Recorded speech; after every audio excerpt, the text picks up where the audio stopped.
রসায়ন পরীক্ষাগার ব্যবহারে ও পরীক্ষাগারে ব্যবহৃত বিভিন্ন রাসায়নিক দ্রব্য ব্যবহারে সতর্কতা গ্রহণ। Safety measures in chemistry laboratory and in use of chemicals. সাধারণত যে ঘরে বা স্থানে বিজ্ঞানের বিভিন্ন পরীক্ষা নিরীক্ষা এবং গবেষণা করা হয় তাকে পরীক্ষাগার বা গবেষণাগার ল্যাবরেটরি বলে। তাই যে ঘরে বা স্থানে রসায়নের পরীক্ষা নিরীক্ষা ও গবেষণা করা হয় তাকে রসায়ন পরীক্ষাগার বা রসায়ন গবেষণাগার কেমিস্ট্রি ল্যাবরেটরি বলে। বুঝতেই পারছ, রসায়ন গবেষণাগারে থাকবে বিভিন্ন রাসায়নিক দ্রব্য। অনেক রাসায়নিক দ্রব্যই আমাদের জন্য অথবা পরিবেশের জন্য কম বেশি ক্ষতিকর। কোনো রাসায়নিক দ্রব্য বিস্ফোরক জাতীয়, কোনোটি দাহ্য, সহজেই যাতে আগুন ধরে যায়, কোনোটি আমাদের শরীরের সরাসরি ক্ষতি করে, আবার কোনোটি পরিবেশের ক্ষতি করে। রসায়ন পরীক্ষাগারে যে যন্ত্রপাতি বা পাত্র ব্যবহার করা হয় তার বেশিরভাগই কাচের তৈরি। তাই এ রসায়ন পরীক্ষাগারে ঢোকা থেকে শুরু করে বের হওয়া পর্যন্ত প্রতিটি পদক্ষেপে সতর্কতামূলক ব্যবস্থা নিতে হয়। একটু অসতর্ক হলেই যে কোনো ধরনের দুর্ঘটনা ঘটে যেতে পারে। যেমন অ্যাসিড গায়ে পড়লে শরীরে ক্ষতের সৃষ্টি হতে পারে, পোশাকে পড়লে পোশাকটি নষ্ট হয়ে যেতে পারে। এছাড়া রসায়ন গবেষণাগারে অগ্নিকাণ্ড ও বিস্ফোরণ সহ নানা ধরনের ছোট বড় দুর্ঘটনা ঘটতে পারে। তাই শরীরকে রক্ষা পড়তে হবে নিরাপদ পোশাক বা অ্যাপ্রন। রসায়ন গবেষণাগারে ব্যবহৃত অ্যাপ্রনের হাতা হবে হাতের কবজি পর্যন্ত আর লম্বায় হাঁটুর নিচ পর্যন্ত। এটি সাধারণত সাদা রঙের হয়। হাতের সুরক্ষার জন্য ব্যবহার করতে হয় হ্যান্ড গ্লাভস। চোখকে রক্ষা করার জন্য ব্যবহার করতে হয় সেফটি গগলস ইত্যাদি। রসায়ন পরীক্ষাগারে নিজের সেফটি জন্য ব্যবহার করতে হয় এরকম কয়েকটি জিনিসের ছবি নিচে দেওয়া হলো। চিত্র: apron, safety goggles, hand gloves এবং মাস্ক। একটি রাসায়নিক দ্রব্য ব্যবহারের আগেই জেনে নিতে হবে রাসায়নিক দ্রব্যটি কোন প্রকৃতির, সেটি কি বিস্ফোরক অথবা দাহ্য নাকি তেজস্ক্রিয়। সেটি বোঝানোর জন্য রাসায়নিক পদার্থের বোতল বা কৌটার লেবেলে এক ধরনের সাংকেতিক চিহ্ন ব্যবহার করা হয়। জাতিসংঘ পরিবেশ কর্মসূচি এ সংক্রান্ত একটি সার্বজনীন নিয়ম প্রবর্তন করে বা গ্লোবালি হারমোনাইজড সিস্টেম নামে পরিচিত। গ্লোবালি হারমোনাইজড সিস্টেমে বিভিন্ন পদার্থের ঝুঁকি ও ঝুঁকির মাত্রা বোঝানোর জন্য সুনির্দিষ্ট পিক্টোগ্রাম বা সাংকেতিক চিহ্ন ব্যবহার করা হয়। নিচের তালিকায় এ ধরনের কিছু সাংকেতিক চিহ্ন বিশিষ্ট পদার্থ এবং সেগুলো ব্যবহারে ঝুঁকির মাত্রা ও কী সাবধানতা নিতে হয় তা উল্লেখ করা হলো। টেবিল: সাংকেতিক চিহ্ন ও সাংকেতিক চিহ্ন বিশিষ্ট পদার্থের ঝুঁকি। সাংকেতিক চিহ্ন ব্যবহারে ঝুঁকির মাত্রা ও সাবধানতা।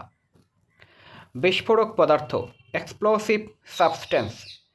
এ চিহ্ন বিশিষ্ট পদার্থ থেকে খুব সাবধান থাকতে হবে। এসব পদার্থ ব্যবহারের সময় মনে রাখতে হবে এসব পদার্থে আগুন লাগলে প্রচণ্ড বিস্ফোরণ হতে পারে, যার জন্য শরীরের এবং গবেষণাগারের মারাত্মক ক্ষতি হতে পারে। তাই এ দ্রব্যগুলো খুব সাবধানে নাড়াচাড়া করতে হয়। টিএনটি, পারঅক্সাইড, নাইট্রোগ্লিসারিন ইত্যাদি এ ধরনের বিস্ফোরক পদার্থ। দাহ্য পদার্থ ফ্লেমেবল সাবস্টেন্স। অ্যালকোহল, ইথার ইত্যাদি দাহ্য পদার্থ। এসব পদার্থে দ্রুত আগুন ধরে যেতে পারে, তাই এদের আগুন বা তাপ থেকে সবসময় দূরে রাখতে হবে। বিষাক্ত পদার্থ টক্সিক সাবস্টেন্স। এ চিহ্নধারী পদার্থ বিষাক্ত প্রকৃতির, তাই শরীরে লাগলে বা শ্বাস প্রশ্বাস অথবা ক্ষতের মাধ্যমে শরীরে প্রবেশ করলে শরীরের নানা ধরনের ক্ষতি হতে পারে। বেনজিন, ক্লোরোবেনজিন, মেথানল এ ধরনের পদার্থ ব্যবহারের সময় apron, hand gloves, safety goggles, mask ইত্যাদি ব্যবহার করতে হবে। উত্তেজক পদার্থ ইরিট্যান্ট সাবস্টেন্স। ডাস্ট, লঘু অ্যাসিড, ক্ষার, নাইট্রাস অক্সাইড ইত্যাদি উত্তেজক পদার্থ। এগুলো ত্বক, চোখ, শ্বাসতন্ত্র ইত্যাদির ক্ষতি করে। তাই এ ধরনের পদার্থ ব্যবহারের সময় apron, hand gloves, safety goggles ব্যবহার করতে হবে। স্বাস্থ্য ঝুঁকিপূর্ণ পদার্থ, হেলথ রিস্ক সাবস্ট্যান্স। এ ধরনের পদার্থ ত্বকে লাগলে বা শ্বাস প্রশ্বাসের সাথে শরীরের ভেতরে গেলে তা শরীরের স্বল্পমেয়াদী বা দীর্ঘমেয়াদী ক্ষতি সাধন করে। এগুলো শরীরে প্রবেশ করলে ক্যান্সারের মতো কঠিন রোগ কিংবা শ্বাসতন্ত্রের ক্ষতি হতে পারে। বেনজিন, টলুইন, জাইলিন ইত্যাদি এ ধরনের পদার্থ, তাই এগুলোকে সতর্কভাবে রাখতে হবে এবং ব্যবহারের সময় apron, hand gloves, safety goggles ও মাস্ক পরে নিতে হবে। তেজস্ক্রিয় পদার্থ, রেডিও অ্যাক্টিভ সাবস্ট্যান্স।